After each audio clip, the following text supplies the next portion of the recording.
Hello, welcome in or welcome back to my channel. My name is Deb from DJ Reads, and it is time to play the 52 Book Club's Summer Reading Challenge.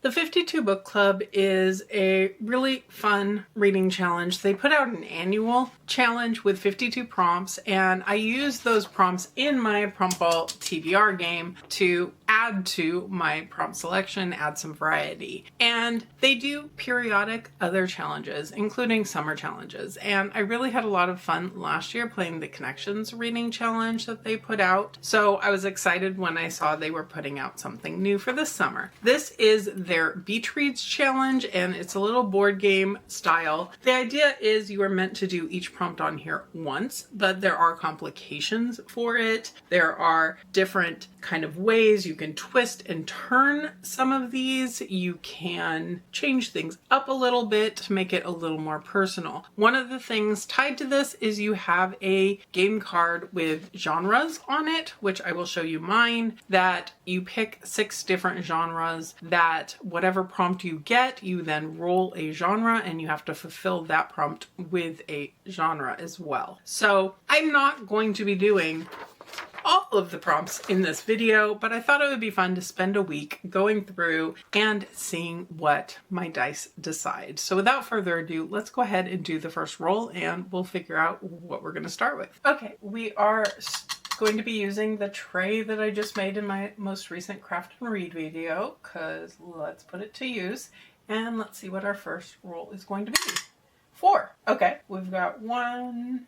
No, we're starting a start. 1, 2, 3, 4. Author from somewhere you've vacationed. Okay, so my first prompt is a book from an author who's from a place I've vacationed before. So that should give me a lot of options. I rolled a 4, and per my genre card, a 4 means it needs to be a thriller. So my brain is thinking a thriller from Korea because that's the most recent place I've been, but honestly, I read a lot of my Korean authors in preparation for going to Korea and taking it with me to Korea, and the ones that I didn't get to were fantasy, so that's not going to work out so well. So I may need to go beyond that. I've vacationed in many places, so that should give me some good options, but at the top of my head, I don't know what those are, so I will be back with you once I've picked my book and probably to give you some initial thoughts on the book.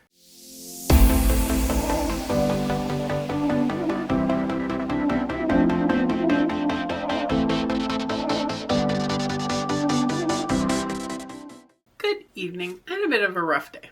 Not gonna lie. Last night wasn't feeling well. Woke up this morning not feeling well. Eventually got myself together to go into work. Things just didn't go according to plan. It just was one of those days. But that's okay because I came home. I said, forget the leftovers. Let's just put something yummy in the oven and pull something out of the freezer and then relax on the patio with Kylie, with my crochet. I'm working on a advent calendar wrap. The pattern is from Tony at TL Yarncraft, and I'm really just in the rhythm of it. I have about 8 more colors to add to it. I think I showed you a little bit of it. I've worked on it in a couple vlogs now, but the end is in sight. All the yarns in balls. I just need to go ahead and finish it. And so I've been doing that and listening to my book, and I am now, I think, at 48% into Anna O. And it is very intriguing to me so far. It's also a little on the slow side, honestly, and part of that's probably just the fact that it is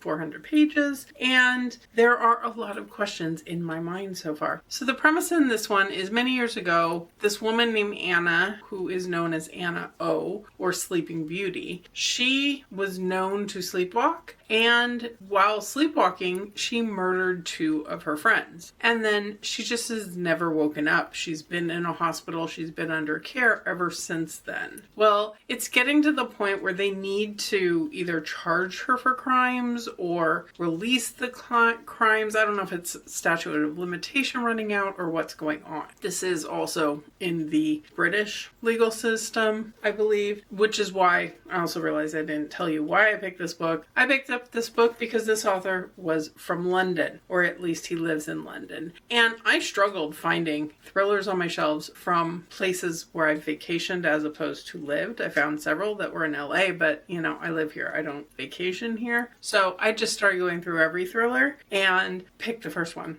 I came across. So anyway, back to the story. So she's been asleep all this time, not in a coma or anything. It's something that they call resignation syndrome, a rare psychosomatic disorder. Enter Dr. Benjamin Prince, Ben. He is a doctor who specializes in sleep murderers, people who have killed someone in their sleep. Who knew that could be a specialty, but apparently it is. And he is asked to go in and wake her up. And nobody's been able to accomplish this, but he's an expert in the field, and hopefully he can find ways to do this by triggering her other senses, by working under the assumption she can hear the world around her. She just can't wake up to face the world, or maybe she doesn't want to wake up to face the world because she did something horrible and maybe she knows that. We don't know. From the synopsis, we also know that figuring out her secrets maybe will uncover some things about him as well. And there are some interesting elements. There's some mixed media going on in here. We have Anna's journal. That's how we're kind of hearing from her. We have the psychiatry notes of another doctor working with patient X, who is the child of another sleepwalking murderer, it sounds like. And I'm unsure how all of these things are going to wind up tying together, but I'm intrigued to see how it ties together. My brain says there has to be some overlap between like patient X and other people we're meeting, because when you don't get to know the name of someone and they also aren't using a gender, it's just keeping that person under wraps, you gotta figure that person somewhere else in the book. So that's what is the most intriguing for me. I like the mixed media aspect of this, the multiple POVs we're getting of this. I want to know more about Ben and his secrets. He has an ex-wife who happened to be the first officer on scene where the murders happened. They have a daughter in common. I don't know if that's going to enter into the story in some way, shape, or form, but the daughter's having some sleep issues as well, and with a parent who's a police officer and a parent who deals with sleep murderers, you can kind of understand why. So I am super intrigued to see where this is going. I can also see why the Goodreads rating wasn't necessarily the absolute best for this one, just because it is slower, it's taking its time, it's establishing a lot of different things that don't seem to connect all that well just yet. I'm hoping in the second half of the book we are going to get a lot more connections, answers, etc. So I'm going to keep going on this one. Probably not finishing it this evening just because I'm getting tired. And like I said, it's 400 pages, which means I have about 200 to go. So there's where we're up to. I think I'm about ready to put on PJs, relax, hopefully get a much better night's sleep tonight, and finish this up definitely tomorrow. I finished up Anna O today, and I think I liked it. I think I did.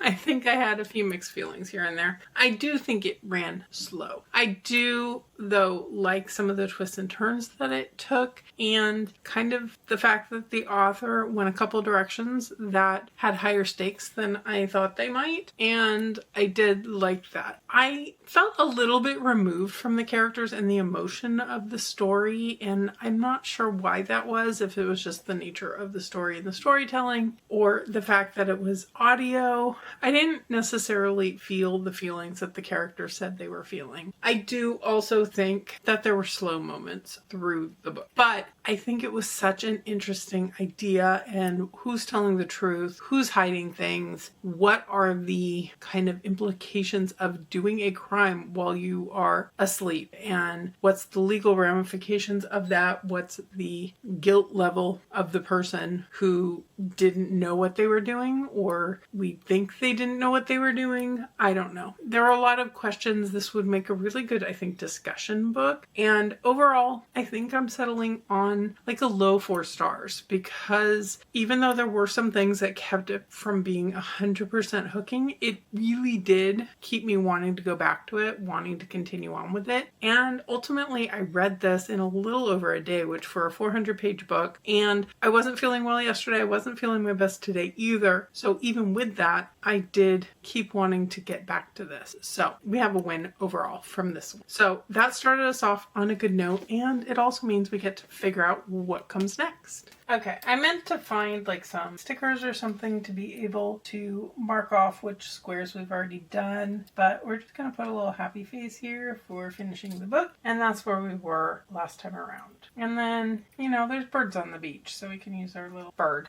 as a marker. Okay, with that, let's go ahead and do our second roll. We got a 4 again. So 1, 2, 3, 4.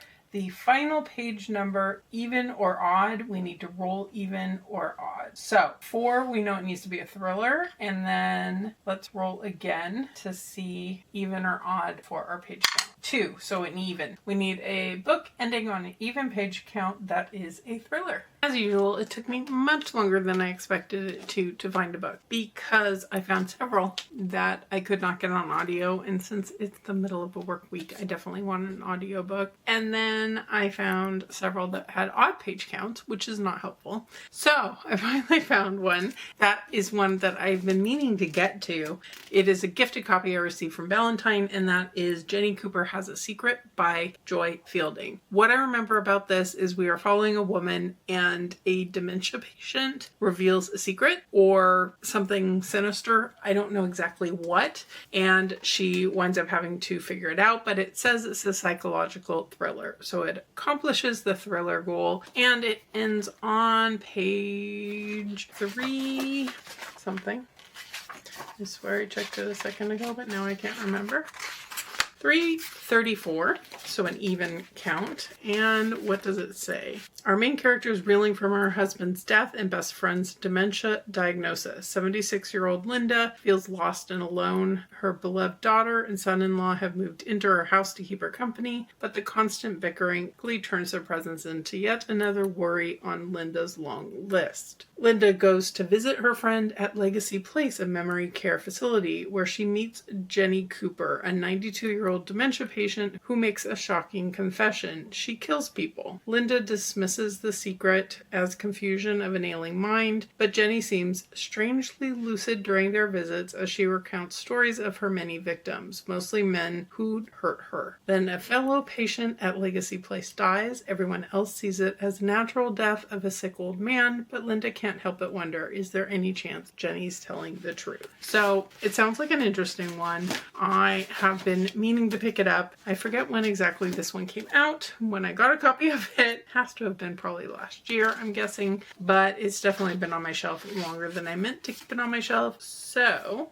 yes, copyright 2025. So this will be our next book. Okay, it's very, very warm in this room, so I'm going to give you a pretty quick update on the fact that I am past the halfway point, honestly, in Jenny Cooper Has a Secret by Joy Fielding. And that's because I was just kind of doing a lot of work on my computer, vegging out with this in the background and multitasking, and it's a great multitasking read for that type of purpose, but didn't realize I kind of hit the 2/3 mark, more so than the half mark, before I give you an update, but that's okay. This one, I read you the synopsis for this one, I'm pretty sure, and it does exactly kind of what it says. It jumps into the action a little bit quickly. I think I would have liked a little more setup at the beginning. We have our main character, and she's widowed. She's got her daughter and son-in-law living with her, and she's going over to visit her best friend who is in the memory care unit with dementia, pretty severe, like she doesn't recognize her very often, and she's going there pretty much daily to see her friend. She's very much at lost ends. She kind of wants to stay away from the home because her daughter and son-in-law aren't getting along, and she doesn't want to be in the middle of it a lot of the time, and she winds up spending a lot of time at this care unit, and this woman, Joy, approaches her and tells her she's been killing people. And it's a very awkward encounter. She doesn't know this woman. This woman's older. She seems pretty with it to some extent at times. Other times she seems completely to not know herself or anything. But our main character, whose name I keep forgetting, Linda, which I should know because the Joy in here always uses her full name every time she talks to her. But she's not sure if Joy is telling her the truth, if Joy is making up stories, if this is part of her dementia that she thinks she's killed people, but not. And there's a lot of reasons maybe why she would have killed people. as the story goes along, she winds up spending more time with Joy, just because Joy is actually interacting with her and remembering who she is and everything else, compared to her best friend, who often is more upset by visits than actually helped by them because she doesn't really know what's going on. And Joy tells her more and more about how she killed her father, but her father killed her mother, and how maybe something inappropriate was happening from the father, or the marriage that she had and the in-laws that she had, and bad things were happening there, and maybe somebody deserved to be killed. And it's like a train wreck you can't look away from. That's kind of how Linda sees it, and that's kind of how I feel like the book is. Like I said at the beginning, I would have liked a little bit more of an introduction to the characters, to the fact that her husband has passed away, the daughter's living there, the best friend's in memory care. Most of that I knew going into the book because of the synopsis, and I feel like that could have been spelled out in the actual text a little bit better. There's also this weird kind of romantic potential happening that I just didn't jive with really, nor did our main character. Like, she's going along with it, kind of, but also not interested. It's hard to say, but I don't know. It's an entertaining read enough, and like I said, I got more than 2/3 or about 2/3 through the book really easily today, so I think it'll be a really quick finish tonight, and then we can do another roll. Do I think this is going to be a huge win at the end? No, but I am interested to see how it winds up playing out and what kind of answers we wind up getting. So I'm going to go ahead and finish this up probably this evening if I had to guess, and we'll go from there. Good morning. I have finished up with Jenny Cooper and Her Secret, and I'll have to say the second half of this book, or really the last third of this book, was very predictable. It was really what I expected by this point in the book, and it gets into some heavier topics, but not too heavily into them. Trigger warnings for domestic violence for sure in here. Not too graphic on page, but also definitely there. And our main character does what I expect her to do in this situation, given everything we've had. I feel like the story went on a little bit longer maybe than it needed to for me, but it was still entertaining. It was still a fun read, I guess I would call it, but not one that necessarily did anything super impressive for me. So this is an author I will read again. I have read her in the past, I believe, if I'm not mistaken. So definitely an author I would check out again. Definitely an engaging character as well. So in the end, I'm landing on like a 3, maybe a 3.5. So that's where we're at with this one, and we get to roll again. Now, I actually discovered that since I rolled 2 thrillers in a row, there was an extra rule that I could implement for here, and that is that the author's last name has to fall after the author's last name of your first author rolling in the series. And I actually accidentally did that because I had Anna O by Blake and I had Jenny Cooper by Fielding. So I did, in fact, incorporate that.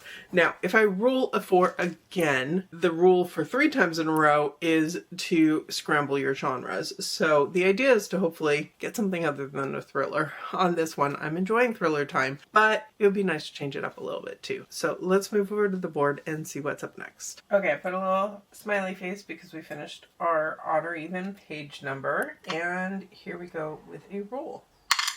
1. Okay.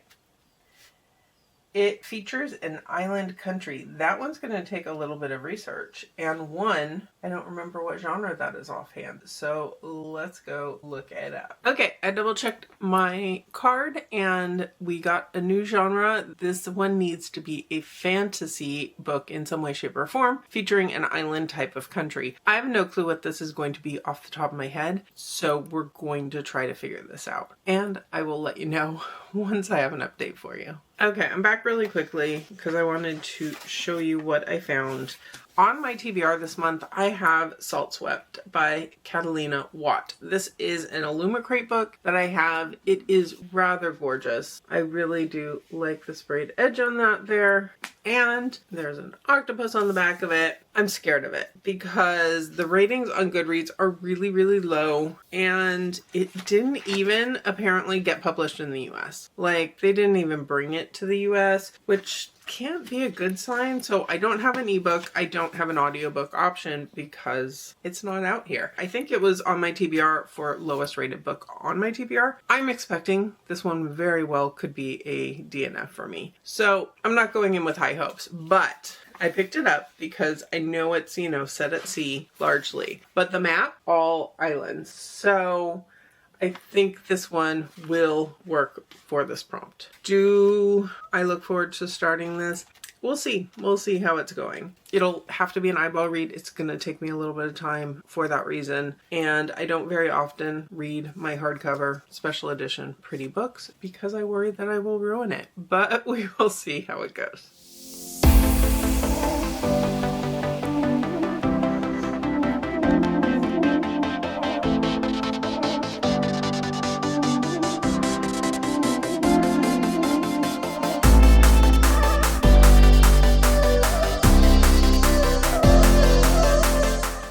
Okay, I'm back up here with my game board. Probably indicates what I'm about to tell you, but I am going to DNF Salt Swept. I gave it a shot. Not a great shot, if I'm being perfectly honest. I made it nearly 50 pages in. I just think this could wind up an okay read. Like it's heading towards a 3, 2.5, quite possibly. I think the writing is just a little bit clunky for me. The world building is very much telling me things and repeating things at me. And I don't feel like we're getting real character development at the beginning. And I know it's just the beginning. There's a ways to go. But we wind up with one character who's returning to the islands. The islands have been reopened for people to come back, but I don't know why they were closed or why they're reopened. He winds up sleeping in an alley because he got beat up, and then a cop type guard type person finds him, and he winds up going back with the guy to go to bed because he wants to get out of being in trouble somehow, but he has some sort of a tattoo on him that gets him in trouble, but we don't find out really what that tattoo means or why. Like, I want information. Like, there's potential here. We then get a mom and daughter, and the mom is some sort of fabric creator, dress creator, something. She's raising sheep for wool. The sheep are ailing. Her daughter has some sort of really dangerous magical power, but again, not a lot of detail there. And then the third perspective we have is a priestess, a young woman who is one of the priestesses in this collection.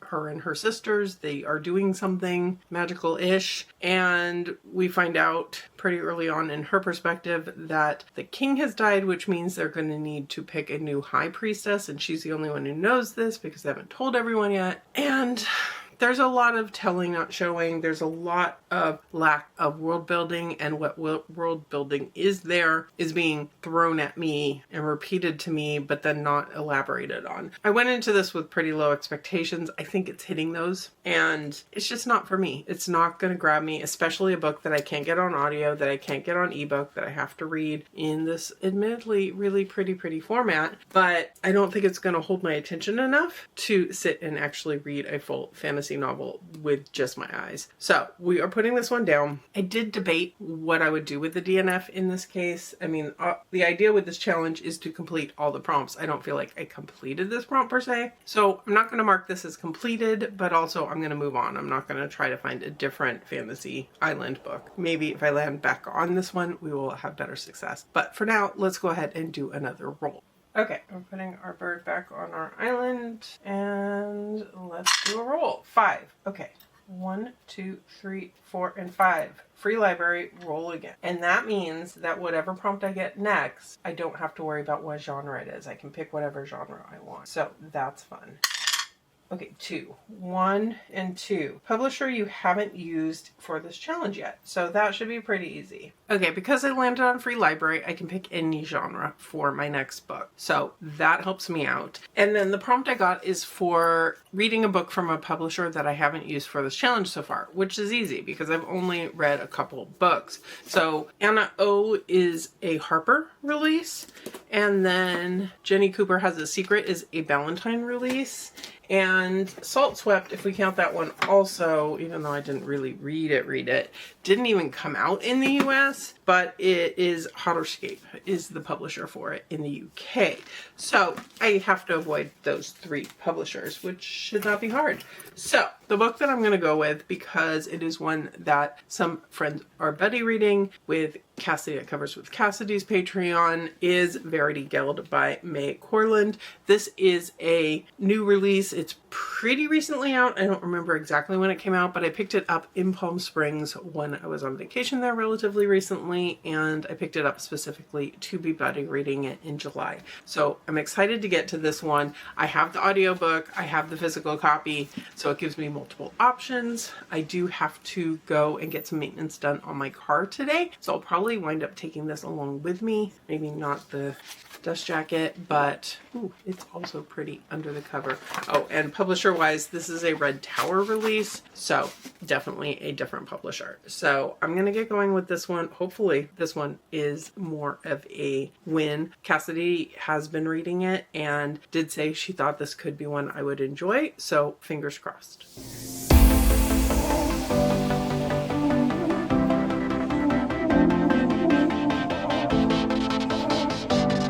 Good morning. It is now Sunday and I have a bit to catch you up on. I had grand plans yesterday of getting out and about, getting some fun B-roll to throw into a summer type of vlog. A local Greek Orthodox church has a Greek festival that happens every year at this time and always looks fun. I love Greek food and I figured maybe it's finally the time to go check that out. I was going to go pick up a friend. We were going to go check out the festival, but first I had to get work done on my car. And I do think last I had mentioned, I told you I was going to just go get my normal like oil change, basic services, etc. Well, I got there. My appointment was at 10:15. They told me 2 to 2.5 hours, which seemed like a lot for basic services, but they were clearly very, very busy. And I sat and I read. I'll update you on the reading in a bit. But 2.5 hours go by, 3 hours go by. That's when I finally get the call. So they're running late. They apologize for that. But they also said there's some other things to talk about, which is never what you want to hear. So they recommended a few different things, one of which I agreed to. Yes, my tires probably did need rotating. They've never been done in 2 years, and fine. So we allowed that. They also wanted to replace a really, really expensive filter for a hybrid car that is necessary according to Google between 20 and 30,000 miles. I'm at 17,000. I said no to that one. We can wait a little bit longer on that one. But the main issue was they asked if they could keep my car a little bit longer because there seemed to be an issue with my battery. Again, being a hybrid, battery very important. So it wasn't charging. It was holding a weak charge, something along those lines. I haven't been having any problems with it, but when they're testing it, they're pushing it, I guess, to different extremes and stuff. So basically he said, if there is a problem with it, you're still under warranty for a little bit longer. We could get it replaced under warranty. And, you know, free is good. So I pivoted and instead texted my friend and said, hey, you want to come here for lunch? So she thankfully came and picked me up, rescued me from Toyota, and we went and had a yummy Mexican restaurant lunch. I figured that would be my best bet to eat and see the England-Norway World Cup game, and they did indeed have it up on the TV, so that was fun and yummy. And then we went and grabbed a beer at a local brewery that I had never been to before, and they had the game up as well.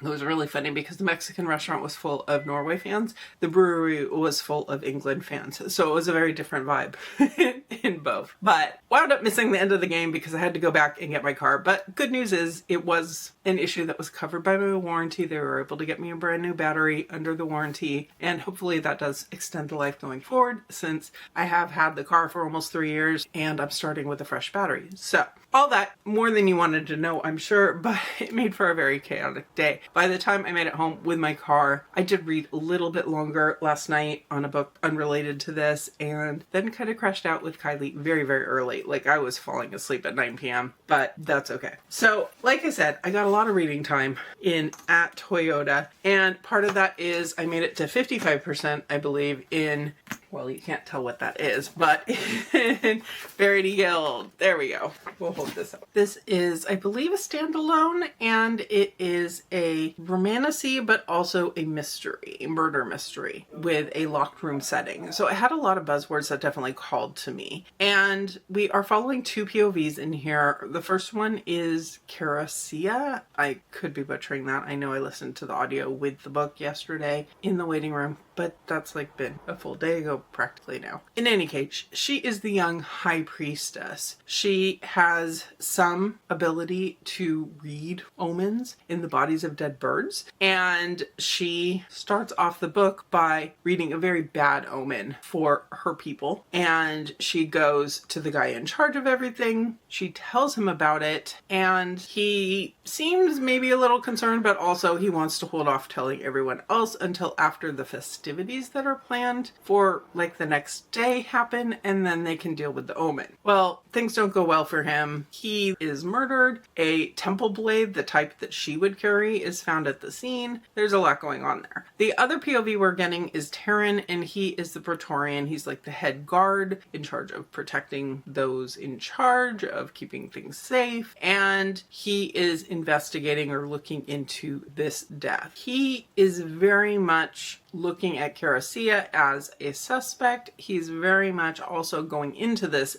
disliking her, intensely hating her, and we don't know why, which I'm finding a little frustrating at the beginning for sure. And there is this animosity between the two of them, and somewhat things make a little more sense on her side. She has some bloodline, some magical bloodline in her that would be considered illegal, that would be considered dangerous, and would require him probably to kill her. So I can sense why she's wary around him a lot more than him. At the beginning, at least, we don't know why he hates her so much, and he's definitely the one who's more in the hate category, where she's feeling a little more wary, a little bit more distrustful, and her side of things make more sense to me. They go really quickly in this book from enemies, so-called enemies, to being very attracted to each other, a lot of lust, a lot of glances, a lot of whatever. It goes a little too quickly for me in that regard. There is an ongoing mystery element. They go into this conclave where they have to do these votes. All these senators are there, and bodies continue to fall. And it becomes a very locked room setting because no one can come or go. They have to conclude the conclave before anyone can exit, which means they have to finish some votes, etc. And there's political maneuverings going on as well, as each of these senators represent very different people with different agendas and so forth. I'm liking that aspect of it more. I have been warned that this one doesn't fully develop the romance and it doesn't fully develop the mystery, which was kind of my worry of this going into it, that one or the other would suffer for the other. I was hoping personally that the mystery element would be better done, and so far that is the element I'm enjoying more in here than the actual relationship between our two main characters. So I'm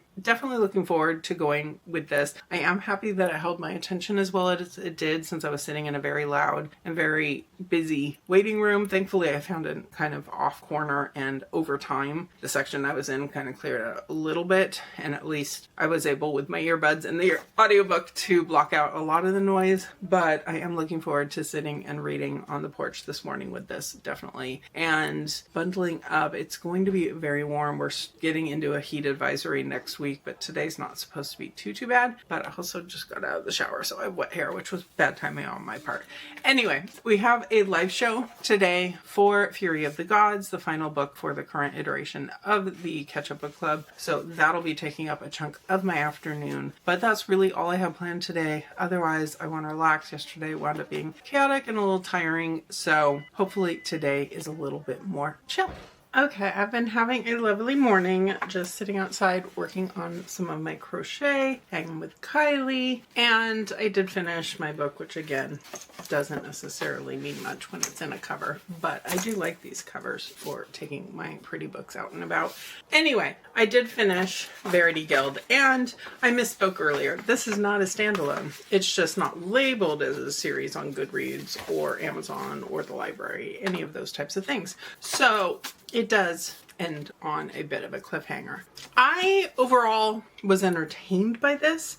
I wasn't wowed by this. I think the romance just didn't click or draw me in super much. There wasn't like the fun banter that got me invested in it. The answers to why our male character doesn't like our female character make sense by the time you get to them, but it just took a little too long to get to them. And I felt that way about a lot of the elements in here. It's just things took a while, which makes more sense now that I know it's a series, but also things just took a longer time to get to. And the world building, I wanted a little bit more establishment in the beginning before things got going. I know that's a contradiction because things took too long, but also I wanted more setup in the beginning. But both are actually true, so I'm standing with it. But I feel like there could have been more depth to this. I think doing the fantasy and trying to build out the world for that, plus a romantasy with a enemies to lovers progression to a romance, and also the murder aspect of this where bodies are dropping, they're following, they're dealing with politics. It was trying to do a lot and none of it quite got to the depth that I wanted out of it. But I still found it entertaining. Will I pick up the sequel? Yes, probably I will. So overall, I think this one's landing at a 3.5 for me, probably rounded down to 3 for Goodreads purposes. Like it didn't get to 4 level, definitely for me. But that's where we're at with that. And then we get to pick our next roll. Okay, so we are going to mark off that we've completed the publisher you haven't used yet and see what our next roll is going to be. So let's see. We got a 1, so that's a chance card. Okay, so we haven't talked about chance cards yet. So I've pulled up the chance cards. I didn't print them out. So since they're labeled 1 through 6, I can just roll and figure out which chance card I'm gonna get. So ready, let's go. A 4. So the chance card for number 4, I'll probably put it up on the screen. I don't know if it's gonna be readable. Me holding it here. For this prompt, choose a book with an acknowledgements in which the author acknowledges a Sarah, Jessica, Jennifer, Elizabeth, Lynn, Lisa, Ashley, Emma, or Mary. No genre limitation. Choose any genre you like regardless of role. I know I say a lot that something took me a long time when it came to picking out a book, but man, did this one take me a long time. I found a couple of options that I couldn't get on audio and I wasn't sure I wanted to read entirely in print. In the process, I did reorganize a couple things, find a few books I was missing, find a couple duplicate copies of books that I can get rid of, which is nice. I found The Summer War, which I read during my summer solstice vlog and could not for the life of me find. Spent an insane amount of time looking for it and it literally was facing me on the shelf. All I can say is I was thinking of this color cover and the spine being green, I think threw me off maybe. But anyway, that's got nothing to do with this particular vlog. So yeah, that was just that. I can now unhaul that one since it wasn't a huge one for me. I also found a nonfiction, but since I've just recently read a nonfiction this past week, I usually space those out a little bit more. So I decided not to go with that one. Kept looking. Took me 3 entire shelves of going through all my unread books and a few picking up saying, I hope this doesn't work because it's far too big for me to be tackling this week. But I settled on one that I am excited for. It's one I've been wanting to get to pretty soon. And that is The Black Tongue Thief by Christopher Buehlman. This is one I actually own at least 2 books in this series because there's this one and then there's a prequel that came out after this one. So I'm assuming this is the one that I would read first. And then I think I may even have another book. I'm not 100% positive. I could be mixing it up. But this one is a fantasy, which I'm hoping will work better for me than my last attempt at fantasy. And this one is for Jennifer, which is one of the names in the prompt. At last, under this and any moon. So don't know who Jennifer is. Congrats on being named. His wife is Jen, according to this, so I'm assuming Jennifer is his wife. I found so many books dedicated to my parents, to my husband, to my this, to my that. Like, give me their names. Doesn't help me. This was more challenging. I mean, I knew it was going to be challenging, but it was definitely more challenging even than I realized. But this is where we're going.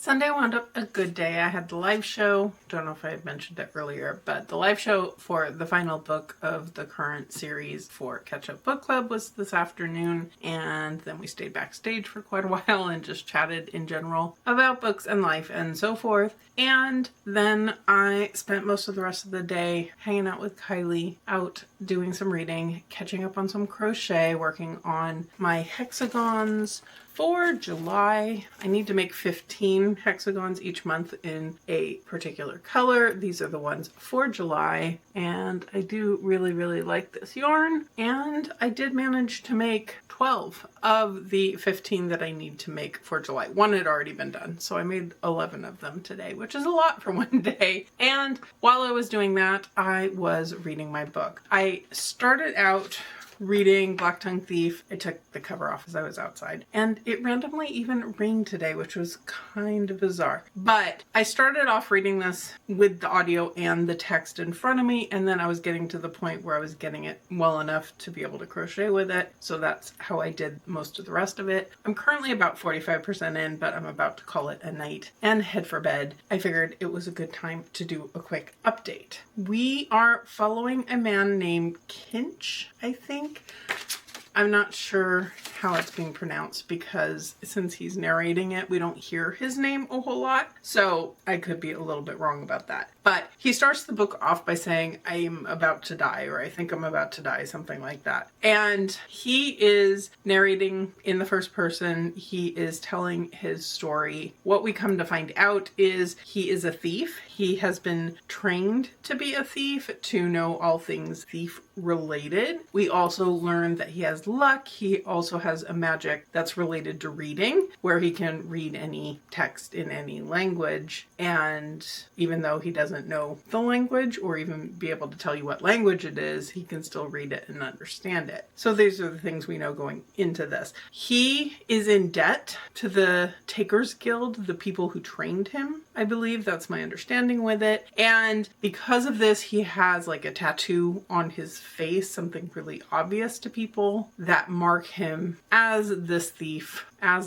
who's in debt until he can pay it off. He, at the start of the book, is lying in wait along the road, along with some guys he doesn't really seem to like, but they are going to rob whoever comes by. The person who comes by is the wrong person to pick on, and this is Galva, and she is a veteran of the Goblin Wars. She came through the Goblin Wars intact, basically, although there's probably some lingering stuff going on there. And she's also the handmaiden of death, which is in the handmaiden of the goddess of death, which is in the synopsis. And she is able to very easily defend herself, take out all of his companions, but he and she wind up kind of linked and going on the way together. And they are basically journeying, I would call it. It's very journey heavy, it feels so far. And ultimately, I'm not 100% sure what our ultimate goal is going to wind up being. But we're seeing a lot of the world through their travels. This is a world where goblins have been a significant issue. Goblins that eat human flesh, I believe it is. And also they are off to sea for a good chunk of this first half of the book. And they are trying to get somewhere. But while they're trying to get somewhere, they start getting enlisted by the people on the ship to help with whaling. They're attacked by a kraken. Like, there's a lot of really interesting world building things going on in here. And I am a world building driven reader, so that part of it is working quite well for me. I do like our main character. He has a interesting sense of humor. He's definitely narrating the story in the way where he knows he's narrating a story. He's not just in his own head. He's saying things like, oh, we'll talk about luck later, and those types of things through here. So overall, I would say I'm having a good time time with this. I made it through the first 44% very quickly today. I didn't start this until after the live show this afternoon, so really it's just been in the last 5 or so hours that I've been reading this off and on, mostly on, but I'm reserving some judgment. It doesn't have me 100% hooked on who all the side characters are. I do like our main character. I do like Galva as this veteran, and the fact that we have this female figure as a veteran and someone who can really stand up for herself. I am really enjoying that. And the humor is working for me for the most part. It gets a little boy humor here and there, but mostly I am enjoying. So I'm going to keep going on this. Not today, but probably tomorrow. Right now it's feeling like a book definitely that needs focus in my head. So I'm not doing a lot of multitasking with this. The crochet repeating the hexagon pattern, which I know by heart now, is working quite well for this. So I think that's going to take me a little bit longer to get through the second half of this just because I go back to work tomorrow. So I don't know that it's one that I will be multitasking with at work, but possibly on my commute. So I'm going to keep going and we'll see what's next.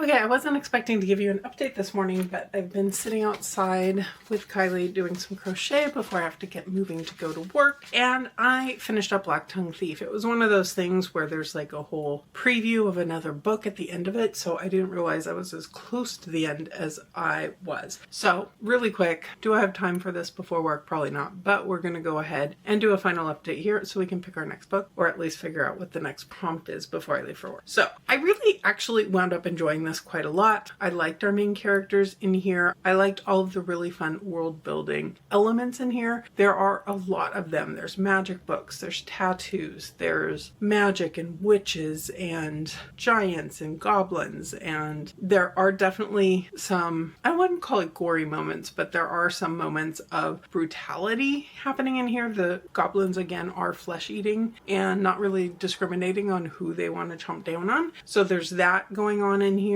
There's a lot of really interesting creatures. There's some politics. I wouldn't say that takes over the plot by any means. And it did feel a little bit more directed as we got further into the story, but it did still feel like there was a lot happening kind of all at once. And it was definitely nonstop learning new things and exploring this world. I'm definitely interested. I do have the prequel and I'm kind of curious about that one because I think that one's more focused on the war that happened, the Goblin War that happened, and I'm a little unsure how a war-focused book would go, but I am really interested to try it and definitely will be picking up the sequel to this one as well because I did enjoy it enough. It was a solid 4-star. It wasn't like a 5-star wow me read, but a very solid time. So with that, let's go ahead and figure out our next prompt. It might be our last one. I'm not entirely sure. It might depend on what we wind up picking for it, but let's see what that is. Okay, so we ended on this chance card down here. I'm not marking it as finished because technically if I landed on chance again, it would just be another chance card, I think. But let's go ahead and find out what our next roll is.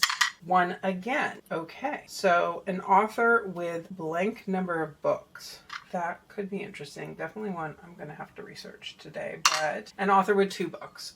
Okay, so I need to find an author who has only published 2 books, and I have no idea what that's going to be. So that'll be something I can research while I'm at work and come back to you once I have picked out my book and have some thoughts for you.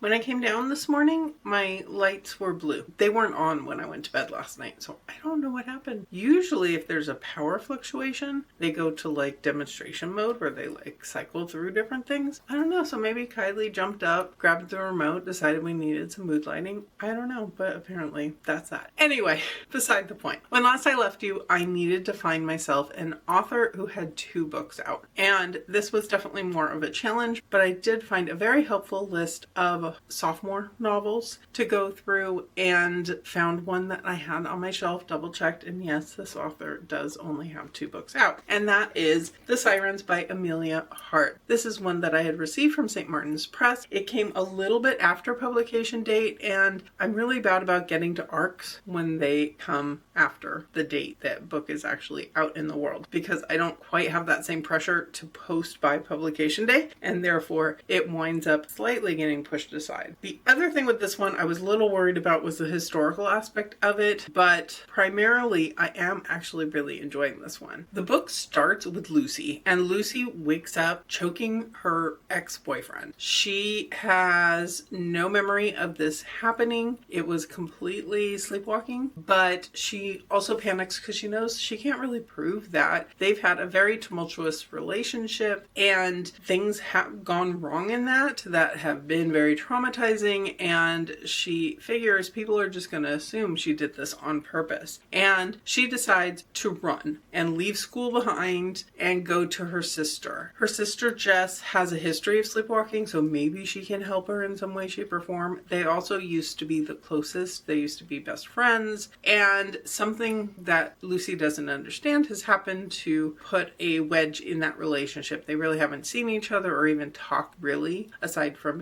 quick notes here or there, birthday cards here and there, etc. But when she gets to Jess's house, Jess isn't there. Jess is an artist. She's preparing for an upcoming show, and for some reason she's left. A neighbor knows she was leaving, but that's really all they know. The pressure of the show was getting to her. We don't know. The other thing is she is living in this town that has a history, and it's a town that a podcast was made about all the disappearances over the year. Also, way back in time, a prison ship from Ireland sunk there, and lots of lives were lost. This is happening in Australia, which is interesting because our first book in the series was also in Australia, and it seems that Jess's work is somehow tied to the ship that sunk. It's tied to kind of the mythology of this cove and all the disappearances that have happened there. There's stories about a baby that was found. There's all this different lore about this particular place that Lucy's slowly learning while she's there. She's also reading Jess's journal from when she was a teenager. So we're getting those journal entries mixed in as well. The other thing we're getting mixed in, and the part that had me a little bit worried going into this one, is a historical account. We have twin sisters who are on that prison ship, and I don't know that we know why they're on the ship exactly. We know their mother passed away, they were left with just their father, and somehow they wound up on this ship going to Australia. And it's a horrible situation. We know some of the history of these ships coming to Australia, and the author does mention in the foreword and in the text about how these ships being sent to Australia, these prisoners just being exported to Australia, decimated Australia and its indigenous people and so forth. So there's a lot going on in here.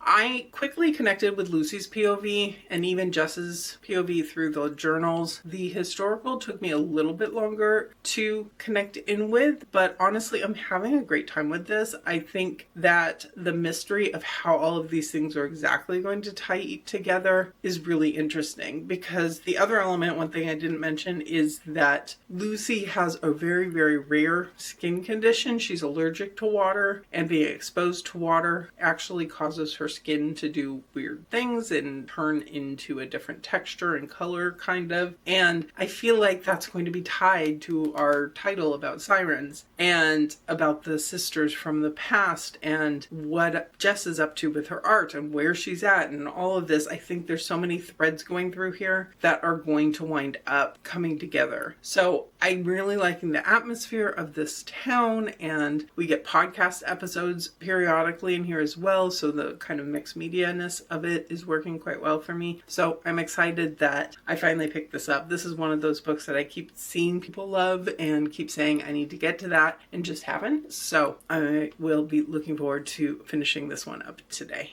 Alright, I'm back with a final update on what I decided is our final book for this particular vlog, and I did finish up The Sirens. This I had a really good time with. I think the author did a really good job blending the different storylines, the two sisters, and the historical set of sisters and the reveals that we get about what was going on with all of them, I think were really well laid out. It did kind of go some of the directions I expected, but there were some things I didn't see coming, which I liked. There were a couple of elements of the storyline and going back and forth in time that I did get myself a little bit confused on how long ago certain events happened versus what was happening more recently. Some of that did confuse me a little bit here or there, but overall, still a really, really solid read. I'm glad that I finally picked this one up and stopped letting the historical nature of this one scare me off, because the historical is certainly there, but I think in a very interesting way, and the way it plays with the present, it didn't make me feel like I was reading a historical fiction book, if that makes some sense. I think the fantastical nature of it also helped with that. In the end, this one is getting a good solid 4 stars for me. I'm very glad that I picked it up. This is an author I know I enjoyed. Her previous book was Wayward and really enjoyed this one, so I am eager to see what she brings us next. But with that, I am indeed going to cut us off here. Let me know in the comments below, have you read any of these books? What would you have picked for any of these prompts? Or what would be your main genres you would put on a genre card like we had for this particular challenge? Let me know all the things. And if you made it this far and you don't have anything to comment but want to let me know you are here, how about leaving me some sort of emoji related to the ocean for the sirens? If you could hit that like button below, I would surely appreciate it, and subscribe if you're interested in more of my reading challenges, more of my book reviews, and more of my bookish content in general. But for now, I'll leave you here and see you real soon in a new video.